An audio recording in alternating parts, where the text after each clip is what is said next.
Θα μιλήσουμε με τον υποψήφιο Περιφερειάρχη Κεντρικής Μακεδονίας, τον κύριο Βασίλη Ρόκο. Καλησπέρα σας, κύριε Ρόκο. Καλησπέρα σας. Είναι μεγάλη μου χαρά και μεγάλη μου τιμή να βρίσκομαι στην εκπομπή σας. Να είστε καλά. New entry θα μπορούσαμε να πούμε για να μας καταλαβαίνουν και οι νεότεροι, μια και εσείς είστε νέος άνθρωπος, εννοώ στην Περιφέρεια Κεντρικής Μακεδονίας ως υποψηφιότητα. Νέος και άνθρωπος, καινούριος συνδυασμός, κύριε Ρόκο. Καινούριος συνδυασμός και μάλιστα είμαστε ανεξάρτητοι. Από ό,τι βλέπουμε πλέον που έχουν ολοκληρωθεί οι διαδικασίες, όλοι οι υπόλοιποι υποψήφοι περιφερειάρχες και οι συνδυασμοί τους είναι υποστηριζόμενοι από κάποιο κόμμα. Εμείς είμαστε πλήρως ανεξάρτητοι. Μπορούμε να πούμε ότι είναι μεγάλη μας χαρά και μεγάλη μας... εκτιμούμε πάρα πολύ το γεγονός όμως ότι παρόλο που είμαστε ανεξάρτητοι σαν συνδυασμός, βλέπουμε να υπάρχει τέτοια μεγάλη αναγκαλίαση από τον κόσμο. Πού το βλέπετε αυτό, πώς το βιώνετε, πώς το εισπράτετε αυτό, για να το λέτε? Αυτό το βλέπουμε στην καθημερινότητα, από την έννοια ότι και εγώ αλλά και οι υποψήφοι μου, όταν ερχόμαστε σε επαφή με συμπολίτες μας, βλέπουμε ότι όταν θέτουμε το ζήτημα ότι είμαστε ανεξάρτητοι σαν συνδυασμός, βλέπουμε ότι υπάρχει ένα χαμόγελο, υπάρχει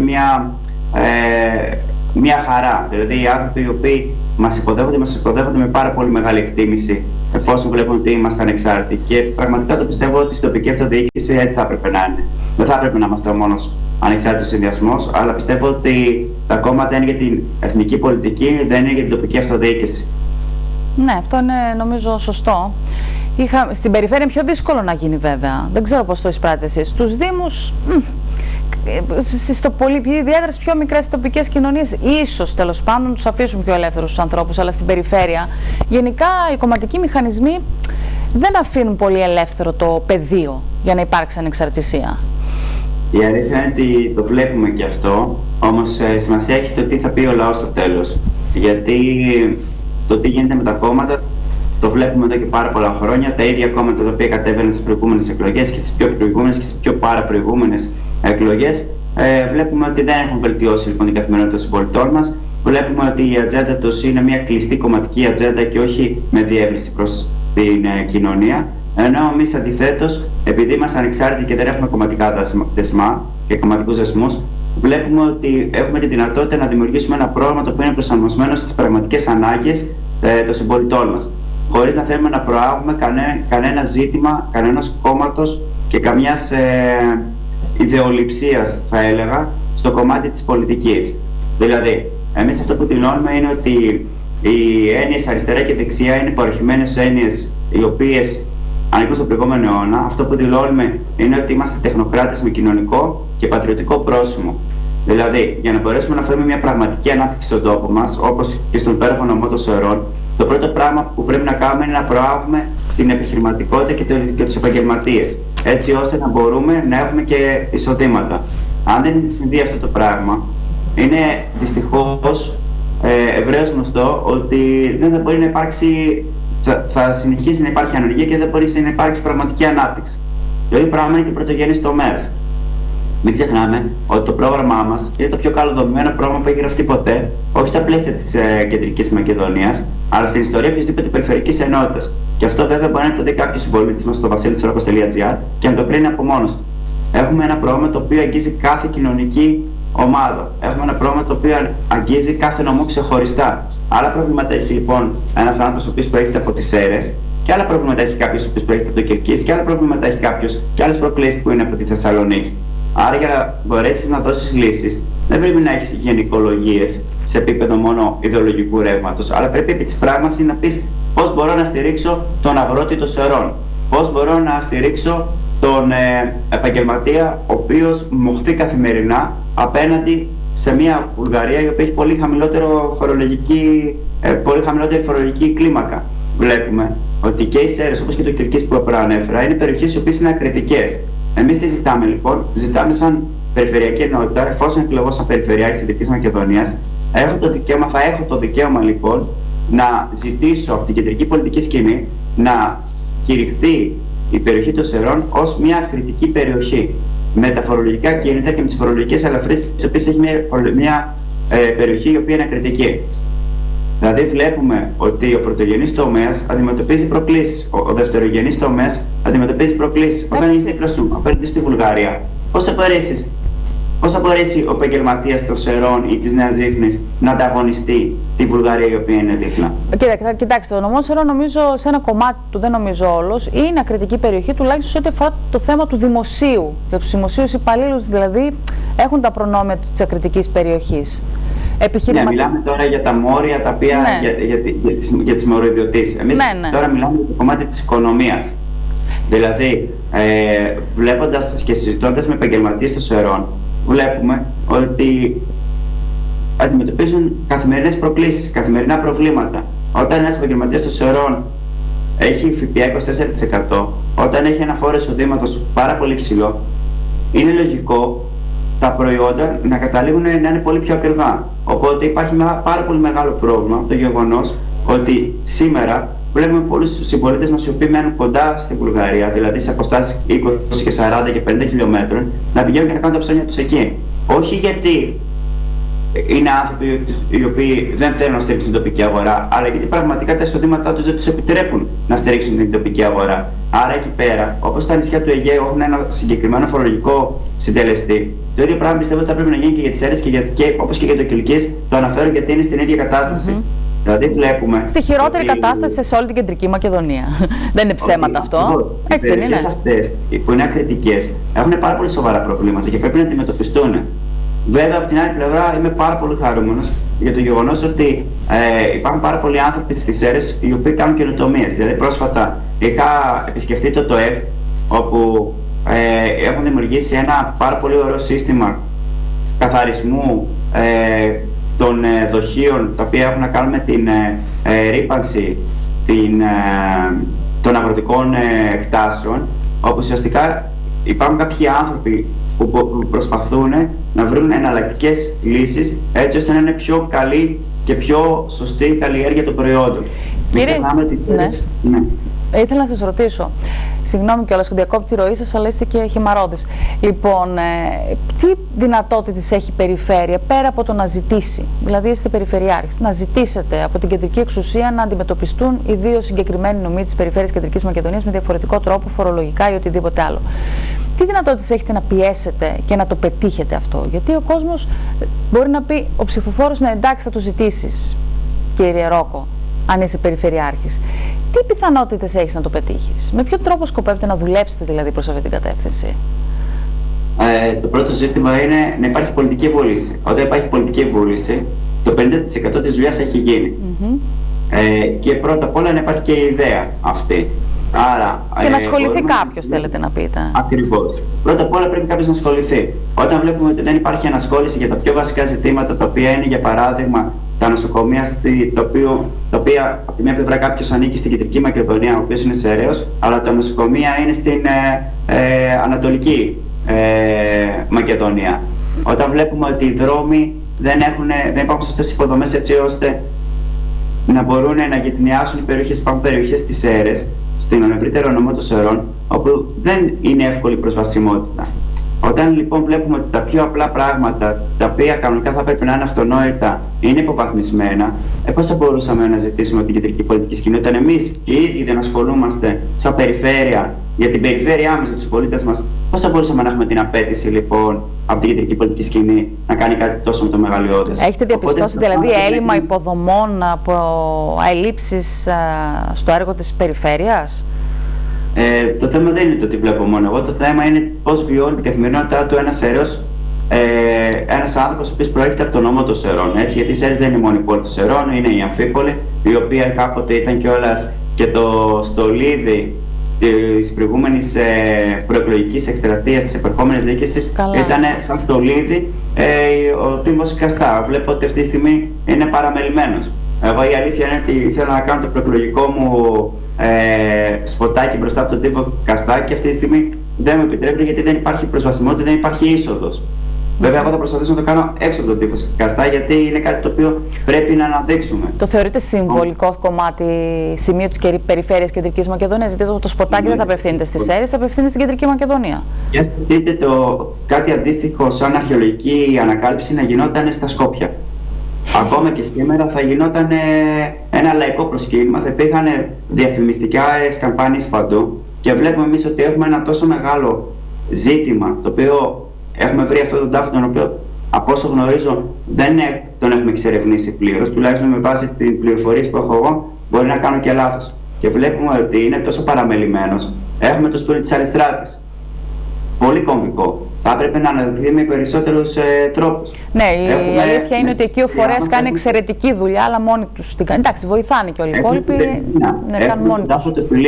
Δηλαδή, εγώ σαν περιφέρεια, έστω ότι αύριο το πρωί είμαι περιφερειάρχης, το πρώτο πράγμα που θα έκανα θα ήταν να βάλω ταμπέλες σε όλες τις χώρες της Ευρώπης, στα μετρό, να υπάρξουν διαφημιστικές καμπάνιες που να λένε Visit Macedonia, να δείχνεις τον τύπο Καστά, να δείχνεις τον τάφο του Φιλίππου και να γίνει επιτέλους και αποκατάσταση του ιστορικού αληθούς. Ναι. Νομίζω πολύ σημαντικό αυτό. Πολύ σημαντικό. Είναι κοινή λογική. Πάρα πολύ σημαντικό. Δεν γίνονται αυτά.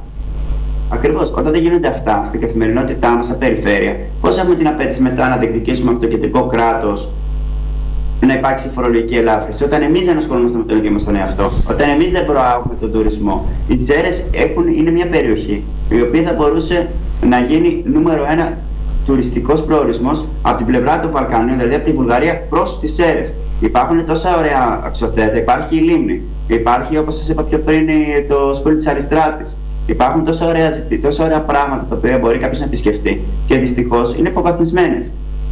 Ναι, η αλήθεια είναι το καλοκαίρι οι Βούλγαροι κατεβαίνουν στην παραλία Οφρινίου. Δεν έχει σχέση με τον νομό Σερών, πάνε δίπλα. Είναι περιφέρεια Ανατολικής Μακεδονίας, είναι στο νομό Καβάλας κτλ. Περνάνε από εδώ, δεν σταματάνε. Αυτό είναι αλήθεια. Ακριβώς. Ελάχιστοι σταματάνε.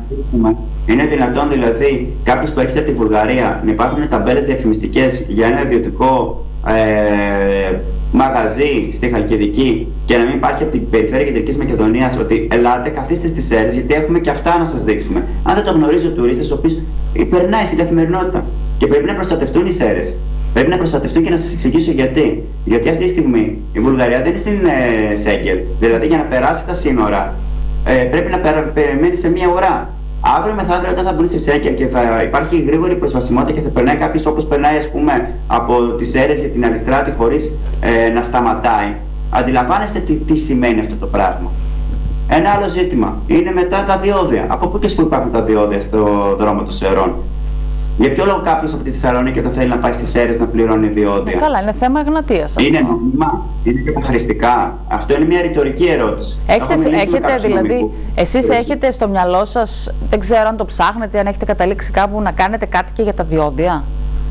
Δηλαδή. Μα εννοείται πως το ψάχνουμε, γιατί οι δρόμοι ανήκουν στην περιφέρεια, όπως και οι σιδηρόδρομοι, όπως και τα λιμάνια, όπως και τα αεροδρόμια. Απλά δυστυχώς οι περισσότεροι συμπολίτες μας δεν γνωρίζουν ποιες είναι οι αρμοδιότητες ενός περιφερειάρχη, γιατί πολύ απλά, αν ψάξουμε τώρα στο Google αρμοδιότητες περιφερειάρχη, δεν θα τις βρούμε ποτέ. Γιατί κανένας δεν θέλει να αναλαμβάνει την ευθύνη των πράξεων οι οποίες αντιστοιχούν στις δικές τους αρμοδιότητες. Ναι, αλλά στην Εγνατία δεν παρεμβαίνει η περιφέρεια. Θα δείτε, αν γίνει μια πλημμύρα, αυτή τη στιγμή στις Σέρρες, έστω ότι έρχεται μια βροχή και γίνεται μια πλημμύρα, ο Δήμος θα κατηγορήσει την περιφέρεια, η περιφέρεια το Δήμο, μετά θα κατηγορήσουν και δύο έναν ιδιότητα και κάποια στιγμή θα ξεχαστεί. Αλλά θα πάει κάποιος στην ευθύνη? Όχι. Γιατί, για ποιο λόγο λοιπόν υπάρχει αυτή η νοφοβία? Δεν πρέπει κάποια στιγμή κάποιος να πει ότι ξέρετε κάτι? Τα αντιπλημμυρικά ανήκουν στην περιφέρεια. Ζητήματα τα οποία άπτονται του Δήμου είναι ζητήματα τα οποία άπτονται του Δήμου. Δηλαδή, πρέπει, όπως σε μια επιχείρηση, να γίνεται μια διάκριση αρμοδιοτήτων, πρέπει επιτέλους να γίνει ανάδειξη της διάκρισης των αρμοδιοτήτων μεταξύ του Δήμου, της περιφέρειας και των ιδιωτών. Ναι, αλλά πρέπει να υπάρχει και συνεργασία όμως, κύριε Ρόκο. Ας πούμε, εδώ ο τοπικός αντιπεριφερειάρχης πολλές φορές συνεργάστηκε με τους Δήμους για έργα αντιπλημμυρικά, κυρίως καθαρισμούς ρεμάτων κτλ. Δεν πρέπει να υπάρχει συνεργασία? Ναι, εννοείται πως πρέπει να υπάρχει. Μα εννοείται πως πρέπει να υπάρχει συνεργασία. Εδώ ο συνδυασμός μας ονομάζεται συνεργασία, μην το ξεχνάμε αυτό. Ναι, σωστό είναι και το όνομά σας. Και σε όλο μας το πρόγραμμα αναφέρουμε σε διαρκές επίπεδο ότι η συνεργασία μεταξύ των φορέων αλλά και των πολιτών, δεν πρέπει κάποια στιγμή να αρχίσουν να ρωτιούνται και οι πολίτες. Εμείς, για παράδειγμα, είμαστε υπέρ της διενέργειας τοπικών δημοψηφισμάτων για ζητήματα τα οποία είναι σοβαρά, όπως αυτό που σας έλεγα πριν για την φορολογική κλίμακα. Πρέπει να υπάρχει συνεργασία. Εννοείται πως πρέπει να υπάρχει συνεργασία. Εδώ ο συνδυασμός μας ονομάζεται συνεργασία. Μα εννοείται πως πρέπει να υπάρχει. Μα εννοείται πως πρέπει να υπάρχει συνεργασία. Και σε όλο μας το πρόγραμμα αναφέρουμε σε διαρκές επίπεδο ότι η συνεργασία μεταξύ των φορέων αλλά και των πολιτών, δεν πρέπει κάποια στιγμή να αρχίσουν να ρωτιούνται και οι πολίτες. Εμείς, για παράδειγμα, είμαστε υπέρ της διενέργειας τοπικών δημοψηφισμάτων για ζητήματα τα οποία είναι σοβαρά, όπως αυτό που σας έλεγα πριν για την φορολογική κλίμακα. Υπό την έννοια ότι αν κάναμε ένα τοπικό δημοψήφισμα και δείχναμε ότι το 80%, το 90% των πολιτών των Σερών είναι υπέρ του να θεωρηθεί ακρατική περιοχή σε επίπεδο φορολογικό, τότε νομίζω θα είχαμε ένα πάρα πολύ δυνατό χαρτί απέναντι στην κυβέρνηση. Και αν τώρα... η κυβέρνηση το απέρριπτε, θα έπρεπε να αποδείξει για ποιο λόγο το απορρίπτει. Τώρα, κύριε Ρόκο, είναι πολύ σοβαρό θέμα αυτό που λέτε, με την έννοια ότι. Γιατί το λέω, επειδή είμαι παλιά καραβάνα, πολλά χρόνια στο κουρμπέτι δυστυχώς, τα έχω ακούσει αυτά και τα έχει ακούσει και ο κόσμος περί δημοψηφισμάτων, τοπικών και από υποψηφίους δημάρχους κλπ. Και δεν έγινε ποτέ τίποτα. Μήπως είναι ένα προεκλογικό πυροτέχνημα και το δικό σας? Δημοψηφίσματα. Ευχαριστώ πάρα πολύ που με ρωτάτε. Ευχαριστώ πάρα πολύ που με ρωτάτε. Θα ήταν προεκλογικό πυροτέχνημα σε περίπτωση που αντιπρόσωπευα ένα κόμμα. Γιατί τα κόμματα τι θέλουν να κάνουν τη δικιά τους εκλογική καταμέτρηση, έτσι ώστε μετά στην εθνική πολιτική, όταν γίνουν οι ευρωεκλογές ή οι εθνικές εκλογές, θα θέλουν να δείξουν εντός εισαγωγικών τα δόντια στο πόσο ισχυρή είναι στο νομό Σερών, στο νομό Χαλκιδικής, στο νομό Κιλκής και πάει λέγοντας. Εμείς αυτή τη στιγμή, εφόσον δεν εκπροσωπούμε κάποιο κόμμα, ό,τι λέμε είναι ακριβώς αυτό το οποίο ισχύει. Έχει πολύ μεγάλη διαφορά. Όταν ένας συνδυασμός είναι ανεξάρτητος, έχει τη δυνατότητα όχι μόνο να βγάζει το δικό του πρόγραμμα, αλλά να μπορεί να υλοποιήσει κιόλας πράγματα χωρίς να φοβάται ποιο είναι το πολιτικό κόστος και ποια είναι τα συμφέροντα, ας πούμε, από την πλευρά του κόμματος το οποίο εκπροσωπούν. Εμείς δεν είμαστε δέσμοι κανενός. Είμαστε δέσμοι μόνο των Ελλήνων πολιτών. Και δεν μου λέτε αυτό που λένε κάποιοι και τοπικά το ακούμε και για τους Δήμους, ότι ο Δήμαρχος ή ο Περιφερειάρχης είναι του κόμματος, άρα θα βοηθήσει περισσότερο η κυβέρνηση, μια που έχει την εξουσία, εμάς που είμαστε του κόμματος. Πώς το αντιμετωπίζετε, τι απαντάτε σε αυτό? Θεωρώ ότι, όπως σας είπα και πιο πριν, αυτές οι έννοιες είναι παροχημένες. Σε περίπτωση που ισχύει κάτι τέτοιο, νομίζω ότι το αντίστοιχο κόμμα θα κριθεί και στις εθνικές εκλογές. Δηλαδή, αν για παράδειγμα οι Σέρες βγάλουν σαν πρώτο κόμμα σε επίπεδο τοπικής αυτοδιοίκησης ένα κόμμα το οποίο είναι παράδειγμα, να δώσουμε έτσι, παραδείγματα, έτσι, χωρίς να θέλω να προτρέψω, το ΣΥΡΙΖΑ ή το ΠΑΣΟΚ, σε περίπτωση που αυτό έχει ως αποτέλεσμα ουσιαστικά να έχει κάποιο πρόβλημα ο Σεραίος πολίτης σε επίπεδο καθημερινότητας, νομίζω ότι αυτό θα κριθεί και στις εθνικές εκλογές. Αντιστρόφως, ανάλογα, το γεγονός ότι εμείς είμαστε ανεξάρτητοι, νομίζω ότι δεν μπορούμε να έχουμε καμία εμπάθεια με κανέναν, που είναι πάρα πολύ σημαντικό. Και δεύτερον, βλέπουμε ότι δεν είναι κάτι το οποίο δεν κινείται, δεν υπάρχει, δεν υφίσταται. Μην ξεχνάμε ότι η Σέρres είναι μια περιοχή η οποία κατά εξοχήν βγάζει Νέα Δημοκρατία. Η επερχόμενη διοίκηση είναι μια διοίκηση η οποία προέρχεται από το χώρο της Νέας Δημοκρατίας. Άρα βλέπετε εσείς να έχετε ιδιαίτερα προνόμια στην καθημερινότητά σας για το γεγονός ότι βγάζετε και στη μία πλευρά Νέα Δημοκρατία και στην άλλη πλευρά Νέα Δημοκρατία. Δεν το νομίζω. Θα πει κάποιος όμως, καλά μας τα λέτε, κύριε Ρόκο. Ναι. Άρα αντιστρόφως ανάλογα, αν η περιοχή των Σερών βγάλει το συνδυασμό της συνεργασίας πρώτον, ίσα-ίσα τουλάχιστον θα έχουν στην τοπική αυτοδιοίκηση, αν το εθνικό κράτος δεν τους βοηθάει, θα έχουν στην τοπική αυτοδιοίκηση έναν άνθρωπο ο οποίος θα ασχοληθεί πραγματικά με τα προβλήματά τους. Και στο κάτω-κάτω, μην ξεχνάμε ότι η επερχόμενη διοίκηση είναι 13 χρόνια ήδη στη διοίκηση. Αν ξαναεκλεγεί είναι άρα συν 5, πάμε στα 18, δηλαδή περίπου 20 χρόνια. Εδώ στις ΗΠΑ, το ανώτατο αξίωμα το οποίο είναι πρόεδρος των ΗΠΑ έχει πλαφόν 2 θητείες. 10 χρόνια, 2 πενταετίες διοίκησης. Τι παραπάνω λοιπόν καινούριο έχουμε να ζήσουμε, τι καινούριο έχουμε να δούμε από την απερχόμενη διοίκηση? Αυτά είναι ρητορικά ερωτήματα. Δεν κάνω αντιπολίτευση, στέλνουμε πάρα πολύ την απερχόμενη διοίκηση για ό,τι έχει κάνει και για ό,τι δεν έχει κάνει. Όμως εγώ ασκώ ρητορικά ερωτήματα τα οποία θέλω οι ίδιοι οι συμπολίτες μας, οι οποίοι τα ακούνε στην καθημερινότητα, τα ακούνε και τα βιώνουν. Εάν λοιπόν αισθάνονται πολίτες ενός σύγχρονου ευρωπαϊκού κράτους, τότε δεν υπάρχει λόγος να με ψηφίσουν. Αν όμως υπάρχουν κάποιοι άνθρωποι που είναι δυσαρεστημένοι με την καθημερινότητά τους, πηγαίνουν, θέλουν να πάνε στο χωριό τους και μοχθούν, γιατί οι δρόμοι δεν είναι καλοί. Βλέπουν ότι σε διαρκές επίπεδο η οικονομία μειώνεται, η ακρίβεια αυξάνεται, ότι τα εισοδήματά τους συρρυκνώνονται. Τότε είμαστε εδώ για να τους βοηθήσουμε και να κάνουμε τα πάντα για να αναπτύξουμε και να αναβαθμίσουμε τον νομό των Σερών. Και κάποιος θα σας ρωτήσει χρήματα, καλά μας τα λέτε. Λέτε πολλά, θα κάνουμε αυτό, θα κάνουμε εκείνο, μπορούμε να κάνουμε τα άλλο, να δούμε αγροτική οδοποιία, να δούμε διάφορες υποδομές, άλλες υποδομές. Βέβαια όχι μόνο για τις Σέρres, φαντάζομαι για όλη την περιφέρεια Κεντρικής Μακεδονίας. Πού θα τα βρείτε τα χρήματα? Πώς θα τα βρείτε? Είναι πάρα πολύ καλή ερώτηση. Μπορείτε να μπείτε στο site μας, το οποίο είναι, όλο μας το πρόγραμμα είναι πλήρως κοστολογημένο. Υπάρχουν επιδοτήσεις από την Ευρωπαϊκή Ένωση, γιατί είμαστε μια χώρα η οποία θεωρείται δυστυχώς αναπτυσσόμενη και όχι πλήρως ανεπτυγμένη. Οπότε αυτή τη στιγμή η Ευρωπαϊκή Ένωση δίνει πολύ περισσότερα κονδύλια στην Ελλάδα και στην περιφέρεια, για παράδειγμα, της Κεντρικής Μακεδονίας, παρά στη Γερμανία. Άρα, βλέπουμε ότι η χώρα μας μπορεί να κάνει προσέλκυση μεγάλων κεφαλαίων από την Ευρωπαϊκή Ένωση, εφόσον υπάρχει ένα business plan. Δηλαδή, το να πάω εγώ να ζητήσω περιφερειάρχη από την Ευρωπαϊκή Ένωση κονδύλια και να πω δώστε μας λεφτά, θα σας πούμε τι θα τα κάνουμε, είναι λογικό να μην λειτουργήσει σαν σύστημα. Ενώ αν πας με ένα πραγματικό business plan, ένα master plan, στο οποίο θα αποδεικνύεις ότι αυτά τα χρήματα θα είναι για την ανάπτυξη, για παράδειγμα, της αποκέντρωσης. Μπορείς να το προωθήσεις. Την ανάπτυξη της παραμεθορίου, την ανάπτυξη του τουρισμού, δηλαδή την ανάπτυξη βιολογικών καλλιεργειών. Αν λοιπόν κάνεις συγκεκριμένες προτάσεις προς την Ευρωπαϊκή Ένωση, μπορείς να αντιλήσεις απεριόριστα κονδύλια για να μπορέσεις να αναπτύξεις όχι μόνο την Κεντρική Μακεδονία, αλλά όλη τη χώρα. Τι θέλει όμως αυτό? Θέλει ένα επιχειρηματικό τρόπο σκέψης, μια τεχνοκρατική δομή, γιατί δυστυχώς μέχρι σήμερα δεν υπήρχε κάτι τέτοιο. Ακούω βέβαια ότι είμαστε από τους πρώτους στην απορρόφηση κονδυλίων, κάνω βόλτες στον δρόμο, βλέπω στην καθημερινότητά μου το τι συμβαίνει και δεν βλέπω αυτά τα κονδύλια τουλάχιστον να υλοποιούνται σε έργα. Ξαναλέω, δεν κάνω αυτή τη αντιπολίτευση. Εγώ αφήνω τον πολίτη το Σερών να αναλογιστεί αν βλέπει τριγύρω του να γίνονται δημόσια έργα, αν γίνονται έργα της περιφέρειας, αν η καθημερινότητά του βελτιώνεται. Μάλιστα. Λοιπόν, θα πρέπει να σας ευχαριστήσω. Το ψηφοδέλτιό σας έχει ανακοινωθεί, εννοείται ότι έχει κατατεθεί κιόλας. Αν θέλετε να μας πείτε δύο λόγια για το ψηφοδέλτιο των Σερών που ενδιαφέρει τους δικούς μας τους τηλεθεατές, τα άτομα που το απαρτίζουν. Σύντομα θα κάνουμε μια ανακοίνωση. Το πιο σημαντικό από όλα είναι ότι κατά μέσο όρο λοιπόν το ψηφοδέλτιό μας αγγίζει τα 44 έτη.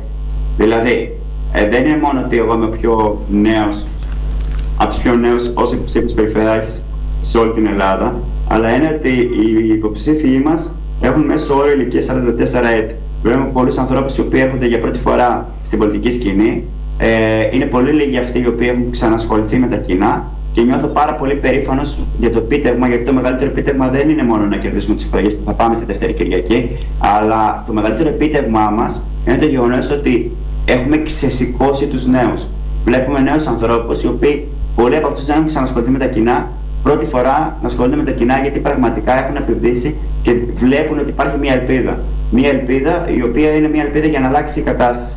Το γεγονός ότι είμαστε ανεξάρτητοι, σας ξαναλέω, παίζει πάρα πολύ κομβικό ρόλο. Το γεγονός ότι προσελκύουμε τους νέους και σαν υποψήφιους αλλά και σαν ψηφοφόρους παίζει πάρα πολύ μεγάλο ρόλο. Νομίζω ότι στις εκλογές υπάρχουν τρομερές εκπλήξεις, κυρίως από τη νέα γενιά. Το βλέπω να συμβαίνει ήδη. Μακάρι. Και στην περιοχή των Σερών, και στη Θεσσαλονίκη και στην Χαλκιδική, όποια περιοχή και να έχω επισκεφτεί, βλέπω νέους οι οποίοι λένε ότι ξέρεις κάτι, εγώ την επικομένες εκλογές δεν είχα ψηφίσει καν ούτε καν στις εθνικές εκλογές, αλλά τώρα θα ψηφίσω, γιατί βλέπω κάτι το διαφορετικό. Είναι πάρα πολύ σημαντικό αυτό και μπορεί να αλλάξει πραγματικά ριζικά όλο το σύστημα.